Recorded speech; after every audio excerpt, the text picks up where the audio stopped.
This is the Tame Aperture podcast. Open the pod bay doors, please, Hal. Hello, Hal, do you read me? Do you read me, Hal? Do you read me, Hal? Affirmative, Dave. I read you. I read you. I read you. Open the pod bay doors, Hal. Come on down and jump some of this shit. You'll always have backup. Sorry, Dave. I'm afraid I can't do that.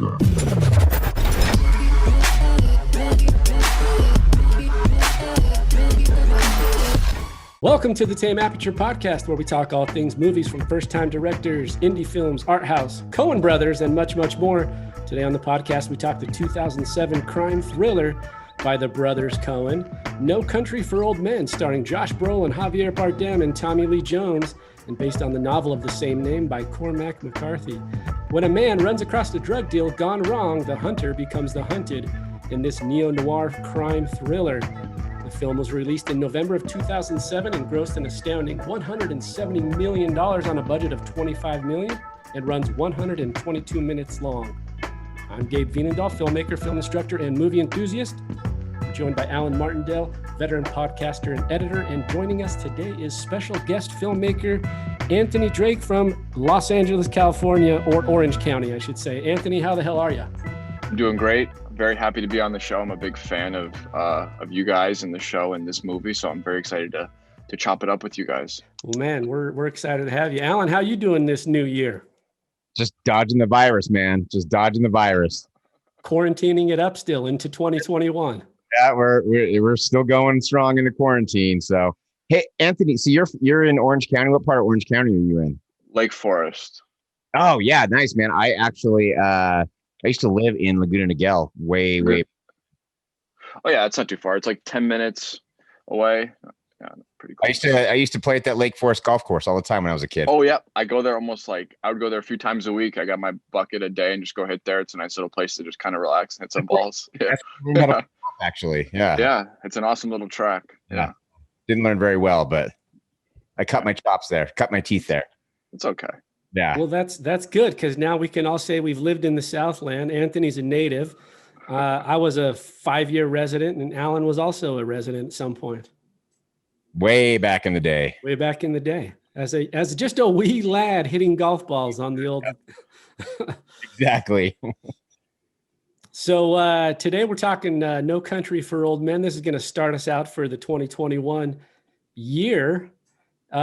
First off, I got to say, I gave Anthony the choice here to make the call for the film, and he couldn't have gone a better direction, at least for me, because as you noticed in the intro there, I added first-time directors, indie films, Coen brothers, and much, much more, only because this is our second Coen brothers film. And to be honest, this could be an entire, for me, I don't know, we'll ask Alan what he thinks, but for me, this could be an entire podcast on the Coen brothers, because I've said it once, I'll say it again. Alan's probably tired of it. Here's my sports analogy. You have two filmmakers, Kubrick, Michael Jordan. Coen brothers, LeBron James. Okay, so there's my basketball analogy. The GOATs, my favorites. Alan, what do you think about No Country for Old Men? You don't have to get into the details, but what about this pick from Anthony? Okay, so here's the deal. When I saw this movie when it came out, I don't remember. I remember walking away being unsatisfied. And so when I heard we were listening to this, I was like, this will give me another good chance, because this movie's so well loved, so well respected by everybody. So I thought, give me another chance to dive into it, kind of dissect it a little bit and see what's going on and see if I just missed something. And I left feeling with a similar sensation. Like I felt very similar towards the end, and I'll explain it all. I think it's a great, fantastic, outstanding movie, competently shot. I mean, competently directed. It's the acting's outstanding. Obviously, the cinematography is great. But there's a few things they're irking me a little bit. I'd love, since you guys are the Coen brothers guys, I'd love to pick your brains a little bit on this one. Yeah, well, let's ask Anthony, because I was going to say, what about this movie made this year's selection? What kind of drew you to this film?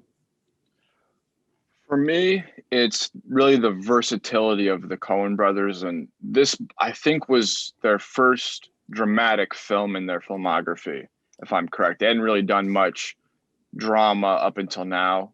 I think this was 2007, and before this was, I think, the Man Who Wasn't There. So I think the reason I picked this is because my first introduction to the Coen brothers was The Big Lebowski. And if you told me that someone made The Big Lebowski and someone made No Country for Old Men, they were the same filmmaker, I would never believe you in 100 years, because sensibilities seem off. And when I watched this movie for the first time, I was absolutely blown away that this could be from quote unquote comedy directors or quote unquote lighter filmmaker like the Coen brothers do with Oh Brother, Where Art Thou and some of their other films. And a little bit of it was the West. I do not like Western at all as a genre, but my favorite film of all time is Paris, Texas. This, I think, resembles some of those tones as far as in the way it's shot and directed. And if you were to ask me, this is the LeBron James of movies of all time for me. There you go. This, I'll forgive you a little bit, Anthony, okay? Because you're younger than me. This is not their first drama or crime thriller. Now, well, Blood Simple. Okay, thank you. You corrected yourself before I had to. Blood Simple, I would say, is you could consider a thriller. This to me, actually, and it's interesting that you say that, because I watched this film again and I think, wow, this is an advanced version, a more elaborate, more precise, more crafty version of Blood Simple in a lot of ways. And the way that it's shot, in kind of the atmosphere and the tonality of the film, there's a lot of comparables between this and Blood Simple. I actually love Blood Simple. That's the other one we did a podcast on. And I think this carries a lot of nuance similar to Blood Simple as well. But you're right about kind of the follow-up work. When you look at Raising Arizona, The Big Lebowski, Hudsucker Proxy, they throw in Miller's Crossing, which is kind of like this gangster drama. So that's a little off with, but it's not quite like a neo-noir like this. So you're right. Eventually they come in, and then Oh Brother, Where Art Thou, and all the other ones that follow. So this one definitely tonally is a shift from everything, I would say mostly everything after Blood Simple. And then you mentioned Big Lebowski, which tonally is totally different than this film. Right. And what was the perception around this film when it came out? Was this, oh, this is another Coen Brothers movie, let's see if this is going to be a wacky one? Or was this generally known this was going to be a different sort of film? I was 11 years old when it came out, so I don't think my mom was taking me to see this. He's aging us now. He's aging us now, Alan. I need to know what this experience was like. I have to ask. You had to go ask your mom? No, I'm just kidding. Well, I don't remember what everyone else's kind of perception of the film was. I just remember me going to the theater. I literally remember going. I went with, and the reason I find it interesting that you bring that up, because I went with my wife, right? That's how old I am. And then I went with my extended family. I had my mom and my parents there. And they all hated it. We walked out of the theater and they're like, that's the most boring, slow, absurd, unrelevant movie I've ever seen. And I just was like infatuated with it. I was like, you guys, and I had just graduated my undergrad in film, right? So so you were, I was about 3 years graduated. And so I was just so caught juiced up. I was juiced up. I was like, this is the greatest movie ever made. And then on the other end, Alan, you said this wasn't such a good experience for you, or you didn't feel the same way. It left me so unsatisfied. There are so because of the ending. Because of the ending and specific pieces of the ending that really kind of just it just fell flat for me. And if they don't give it to you in a bow, Alan doesn't like it. No, it's not even that. Like, I'm kidding. And we'll get into it. I'll tell you exactly where my problem. They build up this fantastic, outstanding movie. It is intense and it's scary, and they build up this antagonist who's terrifying. Anton Chigurh is terrifying. You see him on screen and you just don't know what he's going to do. And then it just totally falls flat on its face. And I just don't understand the decision to do it the way they did it. And the fact that it's more than 2/3, I'd say, 3/4, even more than that. I'd say 4/5 of the movie is so good. It's like I'm sucked in. But just because that ending was so unsatisfying, there's no oomph. It's not giving me anything. I just am left with that bad taste in my mouth that I can't get past it for some reason. Okay, let me ask you this, Alan. Are you ready for this? Yeah. Okay, here we go. Question 1 to both of you, but to Alan primarily, only because he's shitting on the ending. If you were going to, and so from an editorial standpoint, okay, or a directorial standpoint, if you were going to recut this film, what changes would you make? Don't answer it, Alan. That's a bad. You're putting him in a tough spot, Gabe. It's tough. I mean, just from an editorial standpoint, I don't know. I'd have to kind of sit down with it. But you build up this cat and mouse game. I'll just lay it out right now. You build up this cat and mouse game. So enthralling, so intense. Everything I just said, like, it's incredible. You're sucked in, and you're wondering what's going to happen.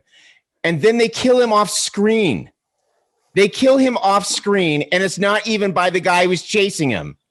What the hell, man? Like, that is, to me, that's the worst. It's not even a payoff. The Mexican cartel was chasing him. It just wasn't the guy we were as interested in. Yeah, I don't care about some other guys. Like, and to me, I'm really interested to see what you guys, how you can explain this to me, because I didn't quite understand all the characters involved in this. Like, I really, Woody Harrelson's character, as much as I loved him and as much as I loved every scene he was in, I'm not sure he was necessary to the story. I assume the guy in the office he's a drug dealer or a kingpin or something. I don't know. I'm not sure that really needed to be in the movie at all, even though I liked it. I think it added to it, but there was a bunch of things that just kind of felt thrown in there. And I don't know if it's more relevant to the book. I'm a little bummed because I knew at some point we were going to cover this film, and I wanted to read the book first so that I like doing that. So I can. It was inevitable that Alan was like, "We're going to cover this at some point." Right. I mean, right? It's a huge film. Everyone loves it, especially for film buffs. So I'll be interested to see what you guys think, because I know you guys really love this film, and I'd love to hear what you think of some. I know I can see how you cleverly disguised your answer there by not answering my question. I don't know. Okay, I'll tell you straight up. I would not have him killed off screen. I would definitely not do that. Mm-hmm.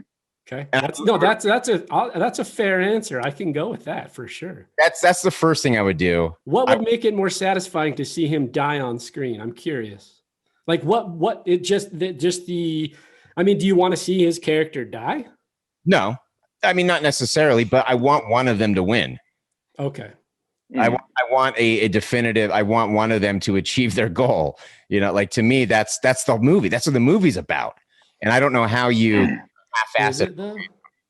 I don't know, man. I mean, and here's the thing. Watching this movie, I am fully aware I am not smart enough to understand everything going on here and what it's about, because nor am I. Yeah, I think we've established that in this podcast, Alan. We're not smart enough to understand the depths of these messages. So wouldn't be the first time. Let's not fool ourselves there. Wouldn't be the first time. Anthony, let me follow it up with you. That I won't trick it up with that question. Although, Alan, you did give an answer, and I can see that. Like, if you want to see the closure of seeing the death on screen, and maybe the death on screen by a party that we're more interested in. We're not as interested in the cartel as we are Chigurh, because by the way, that character I find that character fascinating, which we'll get into, I think, in more depth, but so good. But give me a quick, Anthony, on your side. I don't want to say if you're going to recut the film, because those are deep waters to tread. I'll give you a lighthearted question that I found when I was rewatching this. I was trying to figure out, because you had mentioned before that, like, if you look at their portfolio work before this, the previous 10 years is all kind of comedic in nature. And so what I was curious is, did you laugh at any moment in this movie?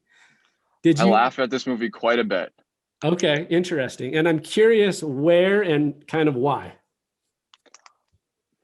I laugh at that entire scene where he's scaring the guy in the gas station.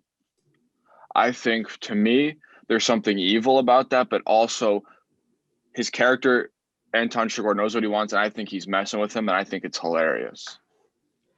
And I think the way he toys with these people is funny in a little bit more of like a diabolical way. I also think that the side characters are particularly funny too. I think the lady in the motel, when he's going through and looking for all of them and he's given her the map of the room, I think those characters, you can tell, are very Coen brother-esque characters. And then to go back to your point about the end, the only reason I'm okay with this end is because it's the Coen brothers. Elaborate on that a little, because I think I understand what you're saying. They have the pass, I think, to not give us that ending. There are, I think, 101 movies that have that ending where the two guys are at the end and they're going to meet and they're going to fight and then one of them's going to win. And trust me, Alan, at 99% of the movies, I would want that ending. We've seen that ending before with the two sides clashing and we see the who wins. I think that makes it even more interesting. You know, I think we all want the window into Llewelyn's death. You know, I'm curious about that. But I think as an audience member, it leaves a lot of questions. But I think I love when I leave a movie and there's a question and I can fill it in for myself. And I can think about how he may have gotten shot or what happened. I like that. I enjoy that they didn't show whether Chigurh killed his wife at the end. Like I like that. I'm not against ambiguousness. She's dead. She's dead. She's dead. His shoes are red. He's dead. Right. But the one thing, so if it weren't the Coen brothers and you were watching this movie, same movie, just not Coen, would you be okay with the ending? Like, was it satisfying to you? No, I'd probably think the filmmakers are being pretentious. Okay. But to be honest with you. But because you're familiar with their work and you know. And because of the people who are involved. Right. I think Roger Deakins is, you could argue, the greatest filmmaker of all time, director, writer, cinematographer, anything hands on. I think his sensibilities are out of this world, especially in a film like this. I think his lighting is perfect. Shots are perfect. I think he tells a story better than any cinematographer ever has.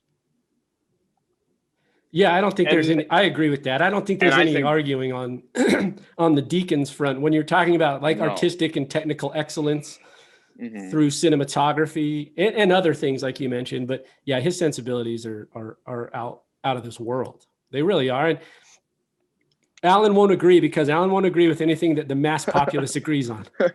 Which I'm okay with, Alan. I'm a little contrarian in that, but I'm okay with that. But actually, Roger Deakins is not a good cinematographer. Like, he's really overrated because his wife does everything. Yeah, exactly. Yeah.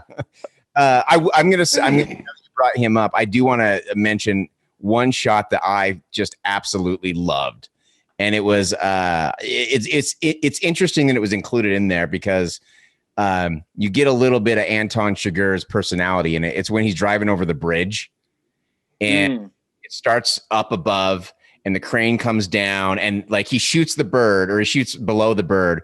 The bird's flying through the shot as the crane is coming down. I mean, it's just a gorgeous, gorgeous shot. I remember looking at that and thinking, I cannot even imagine the coordination that went into lighting that and shooting that and getting that exactly right. And it was beautiful. Yeah, this to me, and the other thing you talk about, we'll just kind of deviate into cinematography for a second because Anthony brought up. I think it's important. It's hugely important. I think it's important in this film. Hugely important. I would say if you had to pick, and I have one, and I'll start because I have a scene that, from a cinematography, perspective, is really just stands out, and it's the scene where Llewelyn finds the drug deal gone bad. And then he goes back that night to deliver water to the one guy who's barely alive because his conscience is getting the best of him. So he decides to go back. And when he goes back, he's parked his truck on top of the hill. And that long with the truck in the background and him in the foreground. This is, to me, and Alan, this is what you can either agree with or not agree with based on your what's the word? Your love for horror films. But it's interesting because I actually found it to be a horror shot. Totally. The way they put it together, which is the truck in the background, you see Llewelyn in the foreground, nothing's there. It cuts back to a close-up of him looking. It cuts back to the truck, still nothing there. Cuts back to a close-up. And then when it goes back, there's an additional truck with two silhouetted figures standing over the top of the hill. Just amazing. Beautifully shot, but also editorially and just the way it's done through the filmmaking, very horror-esque in a lot of it sounds weird to talk about in this kind of a movie, but it has that vibe. Yeah, we've talked about them having a little bit of a horror influence before. I think it was a Blood Simple. Yeah. And there's that, I think, where was it? Were they in the apartment building or the hotel or something? And it was pretty scary. In the bedroom with the bug. Yeah. Yeah, that felt very similar. So they definitely have their chop. I shouldn't say never. You'll be hard pressed to find any shots that beautiful in a horror movie, though. Very true. Very true. But shot, and that's what it stood out. I look at like favorite scenes from a cinematography perspective. I just love the way that shot. It's so difficult to shoot nights, and for him, they did it so well there. So that one stood out to me.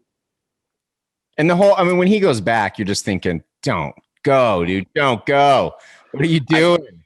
I think that's a perfect lead-in note to how this movie is so good with characterization through behavior, and how you learn about all these characters through their behavior, and how well that this story is told through the behavior, and how the characterization is developed through the behavior. Him going back to give that guy water is a great look into who Llewelyn is, even if it's a small thing like that.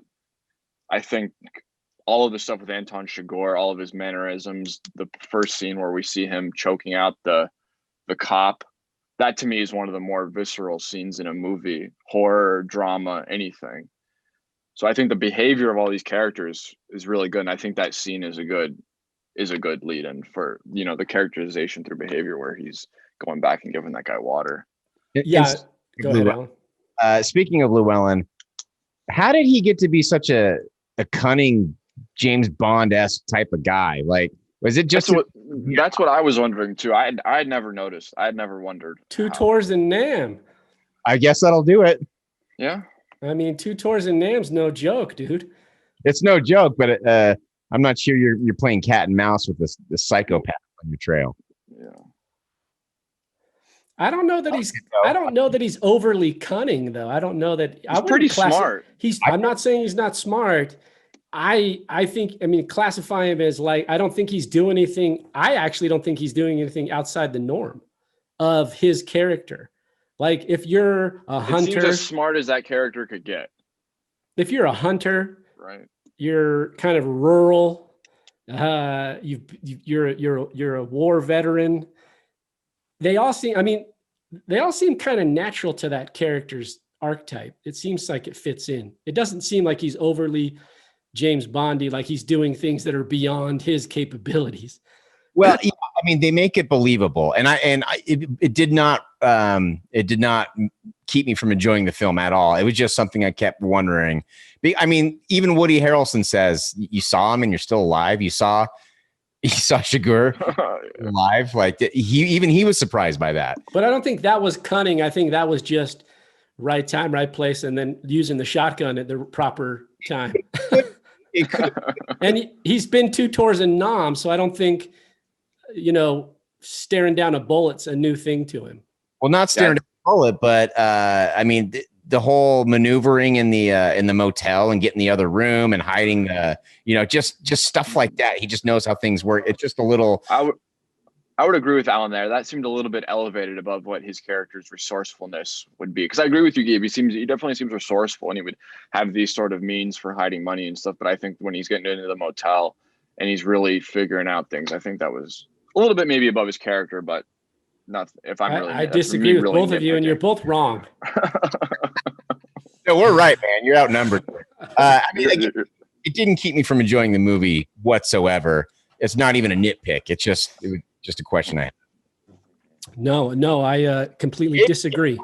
Gabe overlooked any flaws that the Coen brothers have in any of their films. Well, here's one of the things is I have a question in here that I was thinking of, and I tried to be as honest as possible, and it falls in line with what you're talking about. And you're right, Alan, there are very little flaws. Just the way it is. I'm sorry to tell you.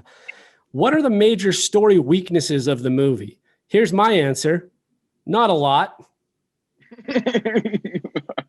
Clean narrative, clear, understandable. Some may find it boring. I find it fascinating. Character studies into a life and character, like you mentioned, Anthony, characterization and finding little things of each character. So if you guys have to, what are the major story weaknesses in this film?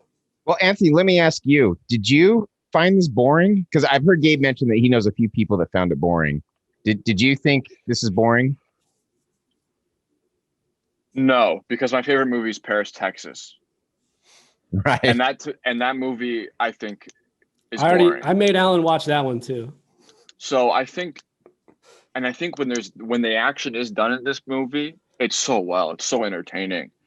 For my money, if I had to pick any filmmaker to make an entertaining movie for any genre, it would be the Coen brothers for me.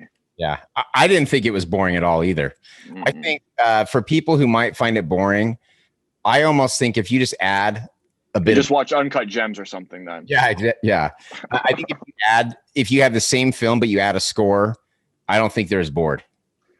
Interesting, because that was another thing about the music and score. It's very limited. It's not abundant in this movie. Yeah, that was something I was going to bring up. You know, they talk about not using any score, and it almost seems like they use wind a little bit in the film as a score to progress things. If you notice in the beginning of the film, the wind's kind of quiet, and as it gets a little bit longer, it kind of progresses. And the Coen brothers talked about this on the Deacons podcast, where Joel went on and talked about why they didn't want to use any score, and he said they just thought everything was corny. Yeah, I agree. To me, not having score made it way more intense. We've talked many times on this show about how score can really elevate a scene or elevate a film. It can also detract from it a lot. And I think they made the right call. To me, if you're not going to have a score, you got to have a hell of a team doing your sound design. And they absolutely did. The sound design in this was outstanding. I mean, from the get-go, that's what I noticed more than anything, to the point where even the crunching of boots on sand is putting you on edge because it's one step closer to doom.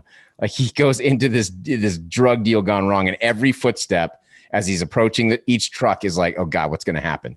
Can you imagine watching the scene at the start where Chigurh uses the handcuffs to strangle the police officer without the sound?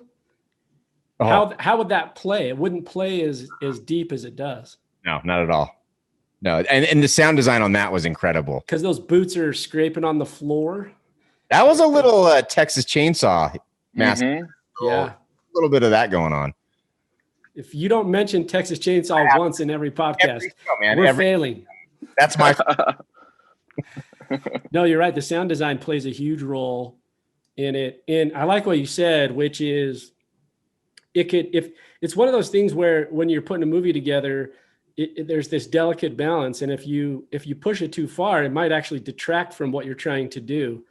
And I think, like you mentioned, Anthony, with what they said, that makes sense to me now, which is let's limit this because they found it probably more distracting than it actually was lifting up the movie. So it's interesting. Yeah. I think it's a ballsy choice to make on a film with these people and these actors and this story and the author and this everything, to not have a score or because they thought it was corny or for whatever reason. I think it's a ballsy choice, but I think it's one that, pays off because the sound design, like you guys said, is just incredible. I think they invented the sound for his silencer for when his Chigurh shotgun goes off. I think the Coens made that sound themselves. So, if it's not the music being good for them, it's, their sound design, which is pretty top notch in all their films. It's also that thing where they do, there's these just moments of quiet And then those moments of quiet are followed by like harsh hitting sounds. So like there's that one scene to me that kind of stands out where Chigurh goes to the hotel where Llewelyn's at. It's just after Llewelyn realized that the tracking device is in the suitcase, in the money. And he's sitting on the edge of the bed with the shotgun waiting he just feels like he's going to come up. But this whole minute that we've watched as he's figuring all this out and sitting on the edge of the bed it's all just quiet. It's all silent. And then all of a sudden, just silent. Then all of a sudden, bam, and that air pistol thing flies through the door and knocks him in the chest. And you hear a big grunt and a big, sound of the pistol. So it's like working in those moments of nothing and then all of a sudden hitting with a big harsh sound kind of intensifies it as well. Yeah, it gives it a payoff. Yeah, that's what the movie needed for an ending, was a payoff. Well, I think it has one, and we'll get into that. I actually like the ending, but before we jump into that, we'll jump into some other pieces in there. Most appealing character. I mean, this could be an easy answer, I think, but there's a few of them in there, and they've thrown in some ancillary characters beyond Llewelyn and Chigurh. And of course, we haven't even talked about Tommy Lee Jones, Ed Tom, as it is in the movie. What's the most appealing character throughout the movie for you? Hit it up. I'll let you jump on this one. For me, Tommy Lee Jones, hands across the board. I think he gives the best performance of his career in this film. I think his character is so enticing. He gives me an old John Wayne feel in his performance, and not only in his performance, but in who his character is. The scene where he goes and talks to his cousin, I think it is, or his brother in the wheelchair. That scene to me is my favorite scene in the entire movie. And the way he talks to him about how the idea of contemporary crime is really getting to him, and how he as a man is not being able to deal with this contemporary crime and this contemporary violence. He talks about how he never carried a pistol at the beginning of when he was a sheriff when he was 25. And now there's guys hunting people in his town, and there's shootouts and blowing up cars and everything. So to me, his character has the most depth, even though I think he has the least amount of time between the three main characters. His character is one that I always find connecting the closest with, or finding the most interesting moments. And I always listen to what his character has to say more closely than others every time I watch the film. Yeah. Appealing characters. It's really hard for me to answer that one, because I think the characters are so fantastic. All of them. I don't think there's a weak point in any of the characters. Because you look at Anton Chigurh, that dude is just, he is so, Javier Bardem is so good in that role, and he doesn't even do a whole lot. Like, just the way he walks even. Yeah. Like, he's so menacing, but you look at him and you look at his dumb little Orphan Annie haircut, and you look at the way he speaks, and he's not your typical antagonist, but he's still so scary. And like you said, Tommy Lee Jones, Llewelyn, man, I don't know. That's a tough question for me to answer. I don't know if I can answer that. Carla Jean, I think Carla Jean's a fascinating character. Yep. Yeah. Everyone, I think it's well directed, fantastically acted. I don't know if I can, let me ask you this then.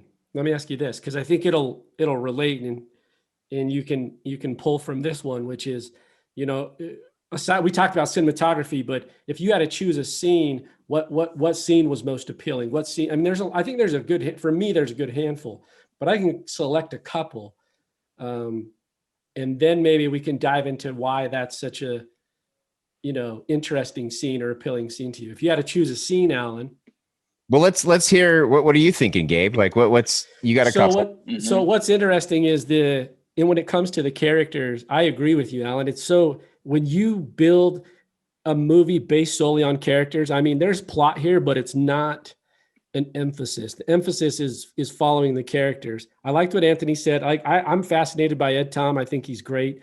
he's increasingly uncertain as he gets older. That's the premise of the film for me, which is as the older he gets, the more irrelevant he becomes or feels, and uncertain about, he has difficulty finding meaning in his life. Mhm.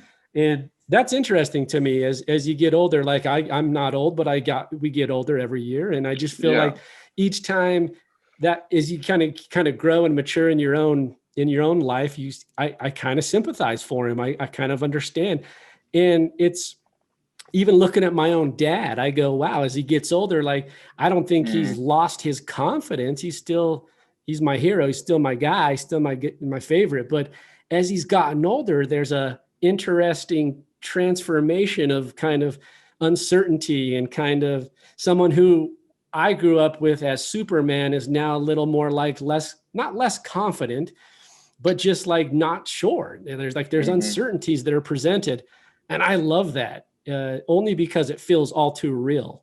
So I do like Ed Tom's character. I think Chigurh is the easy choice when it comes to just pure dynamics. I mean, anytime you get a villain, and then, like you said, that it's played by Bardem the way it is great. Llewelyn is fascinating to me, and Josh Brolin kills it, because to me, all the characters kill it, because when you get a movie that has no dialogue, or I mean, it has dialogue, but it's very limited, and the limited dialogue, and you're asked to carry an entire 2 hours of film, it's a difficult task. Very tough. You have to represent it all through physical performance. I thought Josh Brolin was amazing. I think the pacing, the nonverbal expression of understanding. So I thought he was great too. So the characters are just fun to me, and not even just fun, but they're interesting, and they're all kind of different in their own way.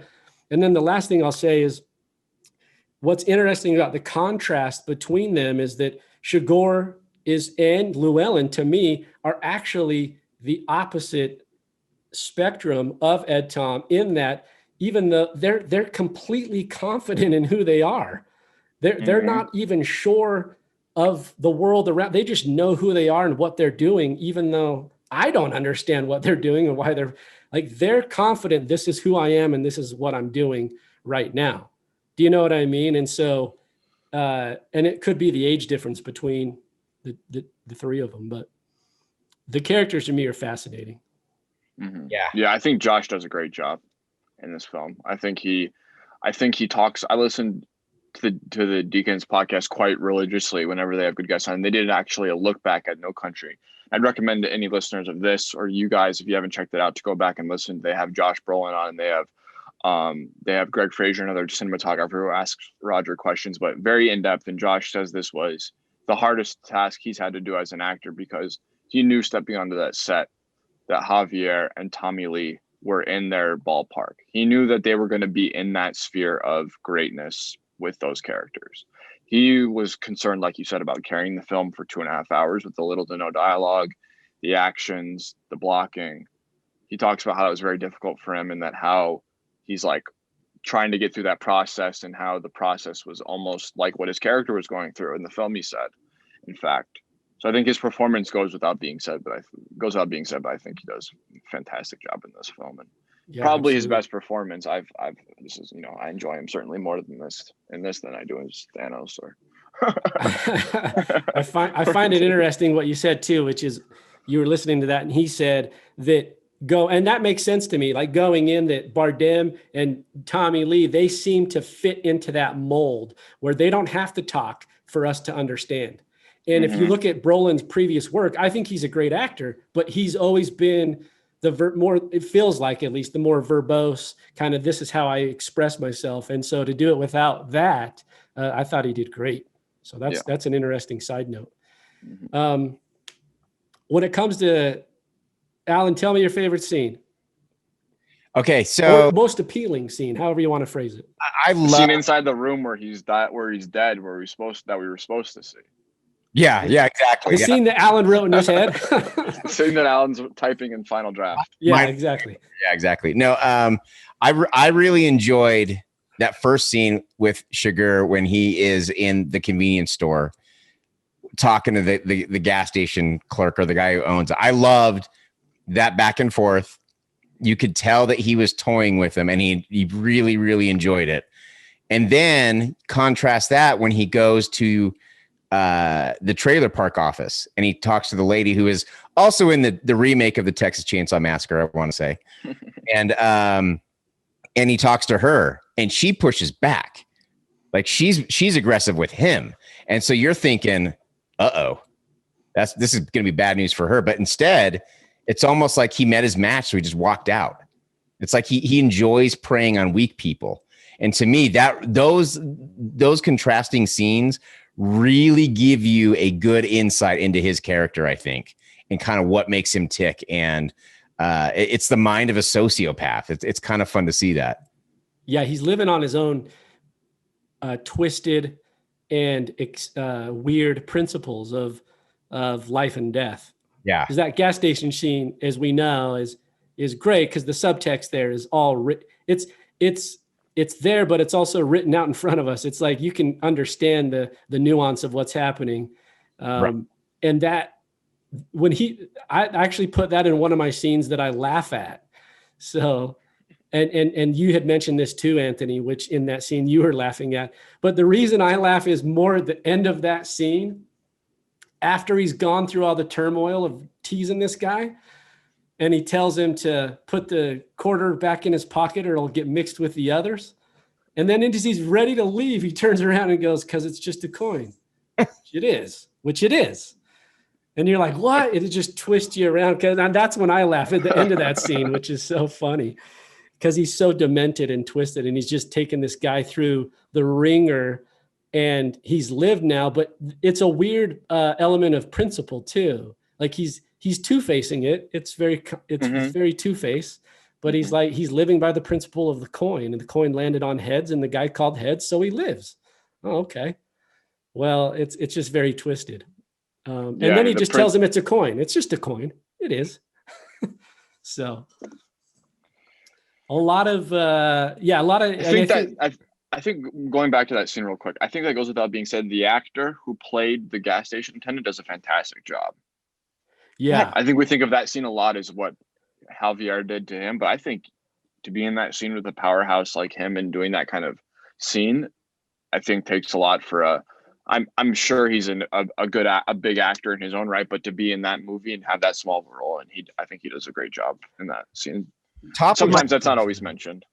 Top of my head, I can't think of a single performance from a main character or a side character, or even, like that guy. I can't think of a single performance that is not out of this world, knock it out of the park.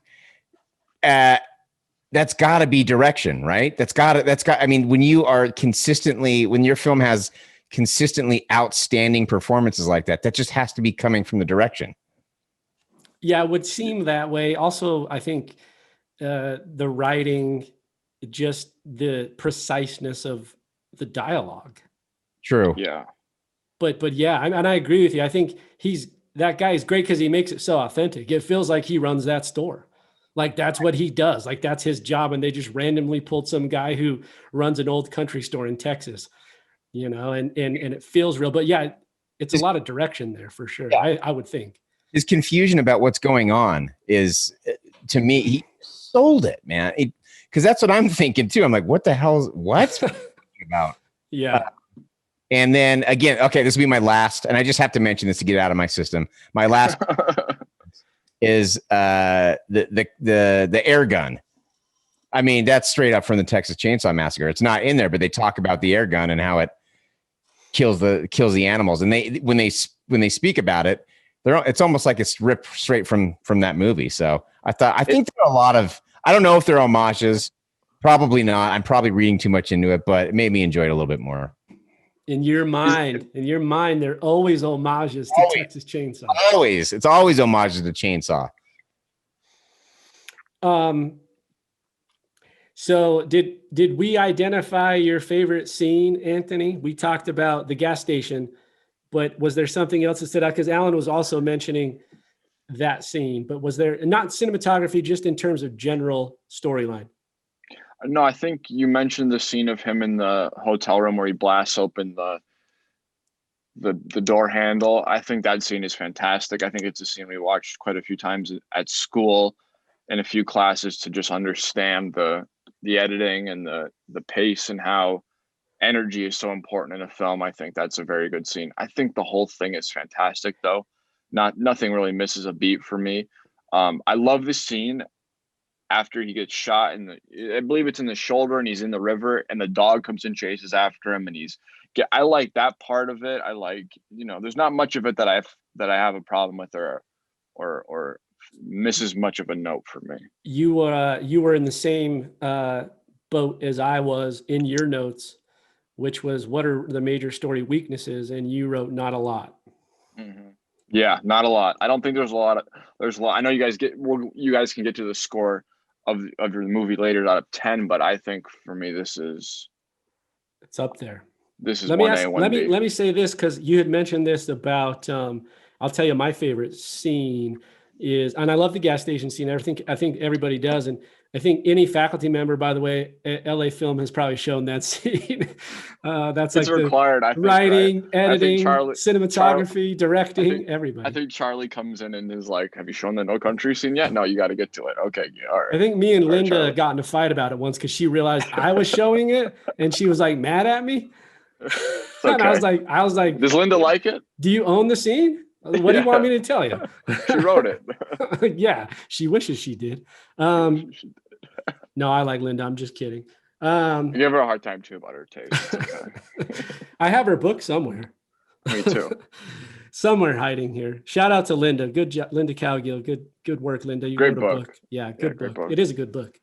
The favorite scene to me, though, and you had mentioned this because I thought it was interesting. You brought up Carla Jean because she gets little to no kind of overall recognition. But the scene to me that I just love, is the end when he visits her after she's buried her mother. So Llewelyn's dead. It just buried her mother. She's coming back, and when she comes home, she finds Chigurh in the corner of her room sitting in a chair. This scene to me, I loved so much. And the reason I loved it was because Chigurh does the same thing he does in the gas station. He tells Carla Jean to call it, just like the attendant. And she basically says, shove it up your ass. Love it. And the reason I love it, and we know the end outcome is she's not going to live to tell the story, but I love that she kind of says, it don't make no difference. The Coen don't have no say. And she's like, she pulls the power right out from under him. And I love it so much. It's so even good. Though she dies. I mean, I get that and it's sad, but the idea that she takes the power that he thrives on. It's almost like he's trying to hold on to some sort of morality or what he thinks is morality. Like, it's not up to me. I'm sorry. Nothing I can do about it. And she's just like, you're full of shit. Yeah. You just want to kill people. But I love that scene. I love her acting, so vulnerable yet powerful. And that scene just hits hard.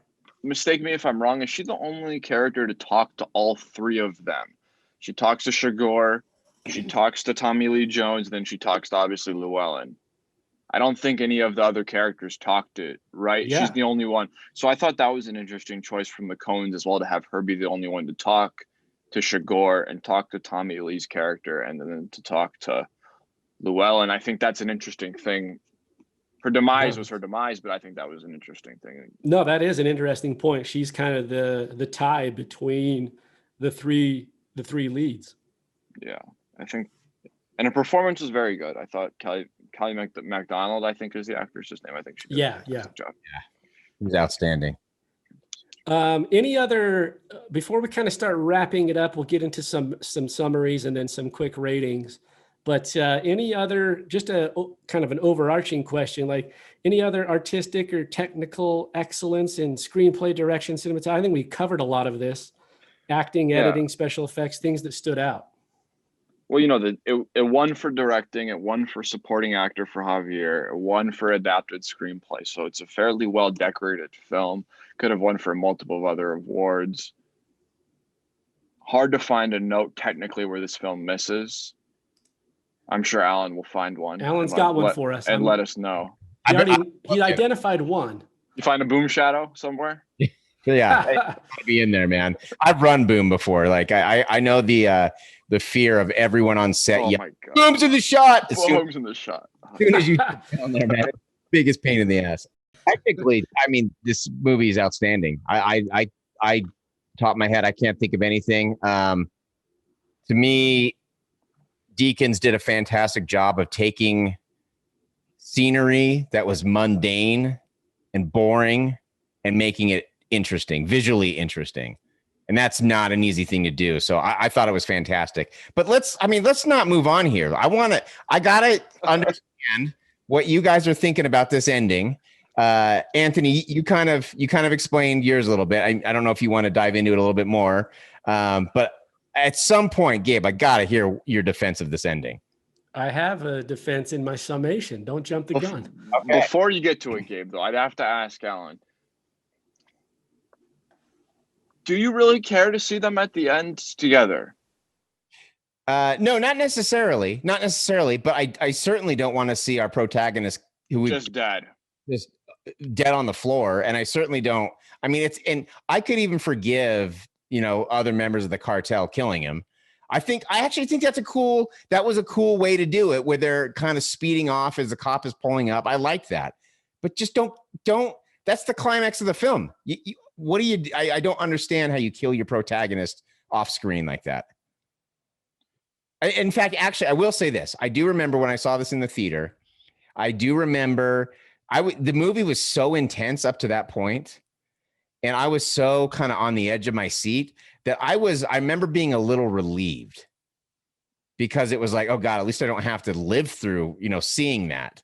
So, but even after that, the movie keeps going on and just kind of throws some random scenes in there that really don't need to be in there at all, I think. Because it's not just the protagonist, but it's also the car accident at the end, and with the kids. Like, what is the point? What is it? Why even bother? Why not just have them drive off? What's the point of that? I'm sure there's a meaning there that I'm not understanding. I just don't get it. I'm fine with Tommy Lee Jones closing out the film. It kind of bookends a little bit, but there's just, it's just so unsatisfying based on the hour and a half we spent with these characters before that. Well, I will say this, and this will kind of lead into kind of wrapping things up and also getting into some of my summary. But I think partly in response to what you're saying to me, and you had mentioned that you didn't want to see the protagonist die, right? Is that fair? So I'm fine with unhappy endings. Like, I'm okay with that. I don't mind him dying. I just don't want to see it walk. I would argue that he's not the protagonist. I would argue that Ed Tom is the protagonist of the film. Okay. I mean, I can understand the logic behind that, but we spend the majority of the film with this story. I can see both ways. I know that, and I see that. Alan, let me ask you this, Alan. Are you okay with how Chigurh's ending is? No. Okay. So you're not satisfied with how he ends up either? No, because I would have rather just have him drive off. I mean, I don't understand the point of the accident. And Alan, let me ask you this. Do you have joy in life? I got lots of joy. Alan has lots of joy. I've listened to many of these podcasts. I know. Alan's my favorite part because his laugh makes me laugh. So there you go. Me too. He knows I'm joking with him. That's part of the podcast. I can't tell you how much fun I had to ruffle feathers once in a while. When Alan was crapping down the throat of Kubrick, I loved that. I loved that. That was so much fun. That was so much fun to hear. They're not happy with me. I've been talking about it. They're not happy about it. It's okay. I stand. If you give me one laugh, I'll forgive you. It's coming, man. It's coming. I think I know when it's coming because I'm getting ready to do Google reviews. So no. But I would argue that to me, it sounds so. The movie to me, I mean, what's the movie about? Let's wrap it up with the final question as we move into the end here. If I had to ask that open-ended question, what's it about to you, Anthony? And then Alan, you can follow up while I follow up after you. Go ahead. Like, what's it about? If you had to decide. Life, I think. I'm not sure. I think life, the cycle of life, the journey of how that that goes. You see with Ed Tom's character how his life has kind of been coming full circle. He's not used to the society he was used to anymore. And as we get older, whether I'm turning 25 and I notice that with my own surroundings, or people, middle age, I think aging is a part of this movie. I think it's a lot about crisis of faith and people having a crisis of faith. I think a lot of these characters have crisis of faith moments. I think it shares a lot of parallels with Seventh Seal. Interesting. Better or worse. I think there's a lot of parallels there with how they tell that. So I think, when it boggles all down to it, I think the cycle of life we see with Ed Tom is what I think people should take from this movie. And what I think it's about is that progression of where you're at, how you're seeing things change, how you're okay with that or not okay with that, I think. Nice. Alan, what's the movie about? That's a loaded question, I know. I like Anthony's answer. My problem is I want it to be about that, but to me, it's not cohesive enough for me to understand what it's about. And I think that's kind of where my frustration's coming. Because it's such a good movie. It's hard to deny the greatness of this film, but we didn't even mention Woody Harrelson and that whole storyline, which is kind of shoehorned in there. And there's so much going on, and there's so many kind of side characters and things just kind of thrown in there that I don't feel like it's cohesive enough for me to say, I got it. That's what I think it's about. And I think that's part of my frustration. I get it. I feel like Tommy Lee Jones and his, I don't want to call it a monologue, but it's almost monologue when he's, was that his brother who we went to go visit? Uncle, I think. Uncle? I think like that. And that kind of gave me more of a clue into what's going on. But I don't feel like we spent enough time with Tommy Lee Jones to have it really be about that. I think if we spent more time with him, and because the thing with Llewelyn, just walking up and seeing him dead, it's like all of a sudden the movie shifted to Tommy Lee Jones's viewpoint. And we hadn't been in his viewpoint. Like we've seen bits and pieces of what's going on with him, little vignettes. But now it's like they wanted to kind of be like, oh no, it's really about Tommy Lee Jones and his character. And it's like, but we haven't spent enough time for it to be about him. So that's where I'm kind of, that's where I feel when I say I'm unsatisfied, that's where it's coming from. No, I think that makes sense. And that's clear to me. Where I would come with a little bit of a counterpoint would be the idea that his character, the title of the film, which is No Country for Old Men. So the concept being he's kind of and I get what you're saying. Like if we spent a little more time with his character, like then we can kind of lean into his protagonist archetype. But because you don't feel it as much. And so that makes sense to me. The other thing that I would think about is, this is getting, I don't want to get overly meta here, but like, this is like the idea that they've played the story that way on purpose. So the concept being that A No Country for Old Men is old men getting lost in the shuffle of new risings. So new things coming up. And so literally in the storyline, we're kind of getting him intermixed, but the real arc of it, or the real kind of the keystone, is these two younger men going to battle, which is actually indicative of the real world, which is like the youngsters are the ones kind of we're focused on, and the older ones kind of fade out, and they intermittently come into play once in a while. And so it's kind of a play into that in some weird way. And I'm not trying to get overly analytical with it, but I kind of see how that plays into it while still keeping him as the main, the arc of the story in terms of the protagonist. Exactly. I think if any other filmmakers try to do what they do with like you said, and changing it wouldn't work. Yeah, you can't. And Alan hates it, but Coen brothers are fantastic. And the reality is they're just masterful filmmakers. And I agree, you can't, other filmmakers aren't good. If I tried to go make this movie right now, it'd be pretentious as shit. And everyone would be like, what the hell is this kid doing? So it carries weight with it because of who made it. And so I agree with you there. Absolutely, Anthony.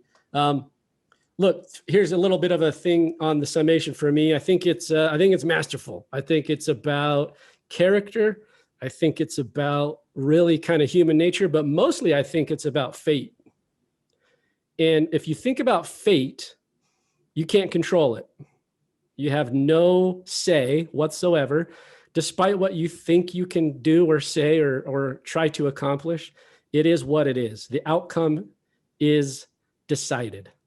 And so I think that's kind of what it's about for me. And it's kind of dark and disturbing because it's also like you want a resolute ending. Well, we all kind of in life want some kind of resolute ending, but the reality is just existentialism exists and it is what it is. And we can't determine outcomes. Fate has a role in whatever it is. So I think they play into that really well.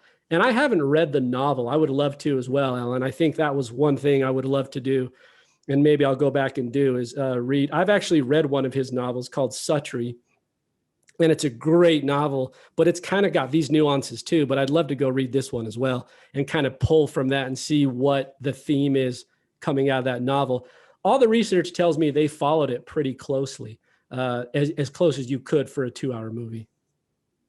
I mean, honestly, Gabe, I think you got me quite a bit closer to understanding it. The idea that fate, that we don't get everything wrapped up in a perfect little bow. I like that. I like that more than, well, life just passes you by and there's a new generation coming up. Like, to me, I like that, but I think the film would have to be restructured to really hit that home.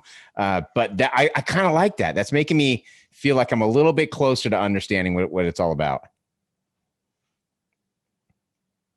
It started getting so hot in my office. Yeah, right. So There. don't go out on us, Gabe.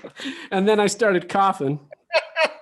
And the headphones start choking you. So then the headphones started choking me. Sorry, Alan. I missed the last little part of what you said right there. You pretty much said you put it the best way anyone's ever put that movie in the history of ever. Oh, I heard him say that. I just wanted to hear him say it Okay. again. Okay. I'm just kidding. And let me say this. I think That's a hot take. Drop it. I think I've got quite a bad rap on this episode. I want to say I do not hate the Coen brothers. I like them. I think they're great. I do feel like they're in the majority of their films. I kind of have this similar feeling where I'm frustrated because I don't get it. I don't, it's as someone, a film buff as we all are. And I think anyone who is listening to this it's frustrating when you don't get it.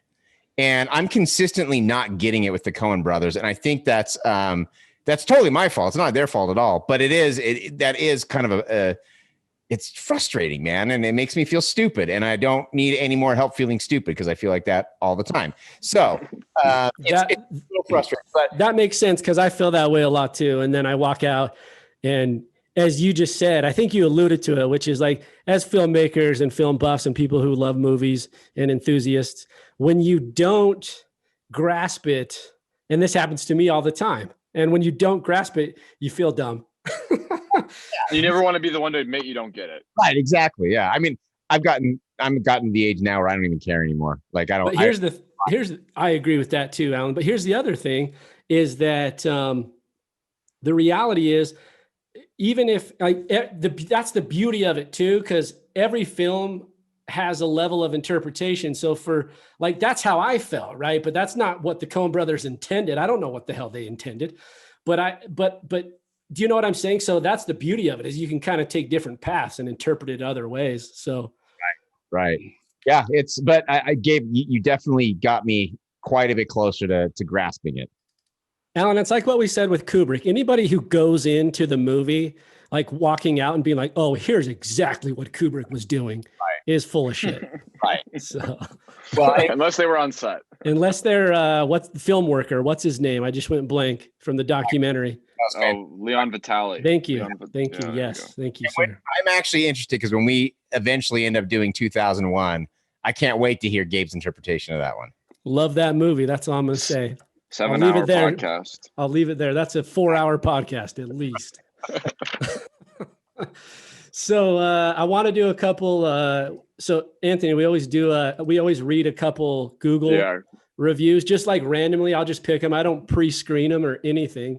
So I don't know what we're going to get into. This is where we're going to hear Alan's fun laugh though, because I try to choose ones that look like they have bad stars ratings.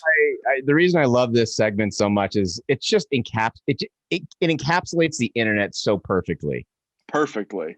Just the utter stupidity of people out there. Just I don't know what I'm talking about, but I have an opinion and I'm going to type it up as poorly as possible. Basically, the premise of this whole podcast. Exactly. That's what it is. Okay. I'm going to have to start out by just reading ones that are good because as you would anticipate, it's harder to find the bad ones, right? So here's one from Daniel. Okay, ready from Daniel here. This movie gets better each time I watch it. Bardem's performance is one for the ages. It does the original text justice and also becomes a classic aesthetic pillar for 21st century cinema goers. Damn, Daniel coming in hot with a 5-star. Yeah, I agree with that was actually that's one of the more poignant ones we've read, I think. It is. Yeah, that was clear. Daniel, you're welcome to come on the podcast anytime. Okay, let's see if we can't find one of those ones that are fun. Here we go. I think I got a 2-star, Alan. Sweet. Ready? Alan's burner. Here it is. Oh, yeah, damn it's my burner account. Damn it. I just lost it. I was scrolling and then, this will be an edit point in the let me find Gabe, it again. There we go. Compared to this, real quick, to There Will Be Blood, that came out in the same year. For a quick second, did you see both? Did you guys see that There Will Be Blood around the same time? And Yep. what was the I loved them both. between the two? I'd chalk it up to the same for me. I mean, in a brief answer, same. I loved it. I'm just curious because I know they came out in the same year, and I just wanted to. That was the one where I didn't get it, but I was a little bit. The first time I saw it, I didn't quite understand it, but I was more okay with not understanding that one at first. That's a good point, Alan. On that one, real quick, I didn't understand There Will Be Blood. Like this one, I felt like I had a little more grasp of. I didn't understand There Will Be Blood, but I liked it a lot. So Me too. here's here we go. 3 months ago, relatively new from David. 1 star coming in hot. Oh no! Why would anyone want to watch such a mean, nasty, unpleasant, repugnant, wretched, violent, no redeeming value, twisted, demeaning, and more words that I can't bring to mind film? Oh my God, that's fantastic. That's amazing. Other than he used demeaning twice, I can go with it. It was really. What is demeaning about this film? I have no idea. Demeaning. Nothing's demeaning about it.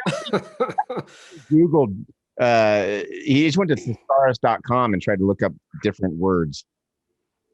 I got one. Okay, I got one more for you. Let me 1 year ago by Harmon. Let me define this movie for you. A list of 10 things in order numerically. Here we go. Boring, boring, interesting, boring, slow, interesting, boring, boring, slow, the end. Yeah, I knew that one would get Alan laughing. That's a good one. But one person found that helpful. Yeah. Wow. Just one. Okay, last one on my side. Here we go. Brilliant film, top cast, good script, and in my view, better than the book. Wow, that's rare. I haven't read the book, so I can't confer. Okay, let's see. Alan, you said you found one? Yeah, I have a couple. I'm trying to decide. This is from Jamal. I hate this movie. The way the main character died and the loose ending. However, its action scenes and its cast were really good. 1 star. The most contradictory review I've ever heard in my life. 1 star. It doesn't matter about how good the action scenes in the cast were. Oh, wait, here's one, Alan, too. Anthony, here we go. Ready? Soup Boys Creations, 1 star. Waste of time, ... The only best and memorable thing is Psycho acting and his looks other than this worst movie. I read it verbatim. That's good. Yeah, I did not make that. Word That's for how it word. was wrote. That's how it was wrote. So, okay. I got one or more. written. This is Okay, from let's do one more. Chigurh. 1 star. Word movie I have ever seen. No one lived in the end. Villain wins and others loose. Time waste movie. I don't know how this get 3 or 4 stars. Worst movie. Worst movie. Oh my gosh, I love it. I can love appreciate those people, though. We need those people who give these We movies do. stars. Yeah, it. Yes, we do. But you know what? I searched for 1-star reviews. It's all about the ending. Everyone hated the ending. I am just glad I'm not alone. I honestly thought I was alone in this. I bet you 90% of those people, though, if you would have made the ending they wanted, they would have disliked it just as much. Yeah, probably. You were as alone as Ed Tom. Yeah. Oh, coming in with some comparisons to the film. Good job. Okay. That's the teaching credential showing off right there. That's what I didn't pay for that MFA for nothing. Oh man. Okay, let's go with Rotten Tomatoes. The Rotten Tomatoes is at a 93% on this film from the critics and 86% from the audience. So that's probably as expected, no? Yeah. With the ending, about expected. 8.1 on IMDb. That's pretty high. That's pretty low, I think, for this. It's pretty high. Well, it is low. I would say for me too, but for IMDb, it's actually correct. Correct. You're right about that. And then the last one here, and then we'll go into Anthony's ratings, is Roger Ebert, right? 4 stars. He didn't go back and revise this later. No, he came out the gate swinging. 4 stars. So Anthony, what we do is we do, as you know, because I know, thank you again for listening, but we do a 10 out of 10, and then we try to attach some kind of prop to it based on in the movie, some kind of character or prop or some kind of dumb thing, right? So out of 10, where are you at with a little summary and then a rating? First of all, thank you guys again for having me on. I appreciate this. It's been I'm looking forward to this for a while since I had asked you about it. Quarantine's been quite a dull for most of us, I imagine. Listening to your podcast has helped me out a few days. And so just appreciating you guys having me on. I enjoy listening to both you guys. Well, let me just say real quick, thank you, man. I appreciate that. And thanks for listening. Thank you for coming on. Seriously, this has been fun. We'll have to get you on again because it's been a blast. Absolutely. So we could chat up some horror films. I'd love to do that with Alan. But I would give this film a 9.7 Woody Harrelson cowboy hats out of 10. Damn. I like that. I like that prop. I think his cowboy hat is amazing. I love his cowboy hats in all of his scenes. And I love this movie so much. I think it goes without being said, everything I've said before. Pretty perfect movie in my eyes. Doesn't really miss a beat anywhere. I'm only not going to give it a 10 because nothing's perfect in my eyes. I don't think there's a single perfect movie out there, just but this one. Just one and maybe Clockwork Orange, but that's between me and you. And that's, I think it's perfect in every sense of the word, entertaining. And well, you're not alone in that, because the reality is Peter Travers also said a new career peak for the Coen brothers. And in 2016, it was voted the 10th best film of the 21st century, as picked by film critics around the world. So you're not alone in your sentiment. I like the Woody Harrelson hats as a prop, and 9.7 coming in with Anthony's rating. Alan, where are you at on the rating? Let me guess, 9.8. 9.9. Again, great movie. I don't want to belabor the point. Ending really just left me unsatisfied.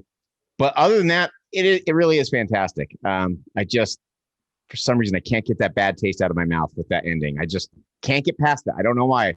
A lot of the times I can with films if they don't stick the landing, but this one is just, it's sticking with me. I don't know what it is. But that said, I'm going 7.5 coins. Ooh, I like that. I like coins. Nice. Now you got me thinking. I gotta. What am I going to use for my prop? I think we've kind of gone over the things that we like about the movie. I'm kind of leaning towards Anthony's rating. Look, this is a great movie. I think you look at craftsmanship, you look at all the technical and artistic excellence, and I think, not to beat a dead horse, but all those things matter, and I think they kill it again. So one of the things too, Alan, which on this podcast we did Blood Simple because that was their first film, and we do a lot of first-time directors feature films, and this is basically 20, actually this is actually, yeah, about 20 years later, 20 plus years. What's the consensus there real quick, Alan, based on, and I'll ask you too, Anthony, Blood Simple to this, in terms of, one of the things we talk about is like a lot of times first-time directors don't always kill it. they have a hard time with a movie, and Rarely do they. Yeah, and their first films aren't very good. I think with Blood Simple, it was the opposite. At least for me, it was. I thought it's like they came out the womb ready to make movies. What was the comparison between the two, or did you find a growth in filmmaking, or did you find a pretty steady hand? I don't remember what my score was for Blood Simple. I remember liking it very much, though. I'd have to go back and listen to it. And it's been a while since I've seen the film, so I'd have to rewatch it. But just based on my memory, I enjoyed this more. It's just technically perfect. Like, it really is about as technically perfect as a film can get. Until they shit the bed at the end when Llewelyn. I mean, really, it really is just story-wise. And that may have just been from the story they inherited from the book. I don't know. Anthony, what about you in terms of progression? If people are listening and they're looking at like kind of a progression of filmmaking and your skill set increasing over time, what's the comparable between their first film and then this one, the No Country, for you? I think they steadily get better with every film that they were doing since Blood Simple. And like you said, I think they were one of those filmmakers that came out of the womb ready to make movies, making Super 8 films when they were 6 years old or whatever, had that ability to tell stories from a very young age, quite obvious. Blood Simple 1984, this 2007, so there's a lot of years, like you said, in between the two of them. And I think this is their climax of their career, the apex where they're really starting to take off. The sensibilities of all their films before, where I felt like, oh, this is a Coen Brothers movie. You could watch them and be like, this is a Coen Brothers movie. Watching No Country, it's a little bit different, in fact, where it's like, this is a different sensibility. Had to get used to it, but I think they knock it out of the park. And I think that between Blood Simple and No Country, they don't really miss much of a beat. They get better and better, I think. Yeah, I find that pretty interesting. I find it very interesting. I don't mean to cut you off, but I find it very interesting that their next film was Burn After Reading, which is a completely wacky film in its own right. Yeah, I think to me, and that's a good point, and I'll end on that with my rating. But I think the point being that what I like most about the Coen Brothers is their ability to be diverse in their stories. They have similar characterization in how they do it in terms of development of character, but story wise and aesthetic and atmosphere, they all kind of change from film to film.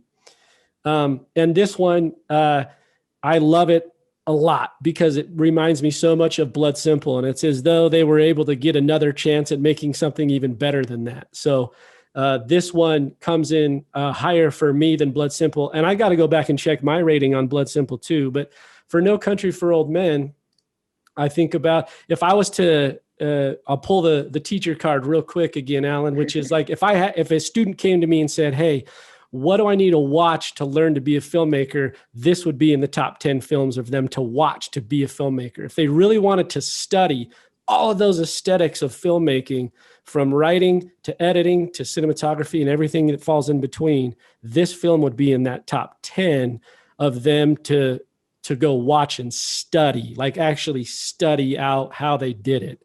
And so that's pretty high regard. I think the film, to me, it's actually going to come in at a 9.1. I'm going to go one full scale above IMDb, and it's going to be 9.1 air pistols, because that's the only thing I could think of. I was hoping you'd say that. We one of us had to say that. It had to be done, right? Yeah, I was saving it for the host. So that's No Country for Old Men, 2007 film by the Coen Brothers. starring Tommy Lee Jones, Javier Bardem, and Josh Brolin. Also, the screenplay written by the Coen brothers and also edited by the Coen brothers, or Roderick Jane. Go check out that story for more laughs and giggles, because they have a ghost editor named Roderick Jane. This is Gabe Allen and our special guest, Anthony, for the Tame Aperture podcast. Until next time, everybody, take care. The Tame Aperture podcast is produced by Dutch Angle Pictures in association with Studio B Productions. Listen, watch, and subscribe on Apple Podcasts, Google Play, Spotify, and YouTube.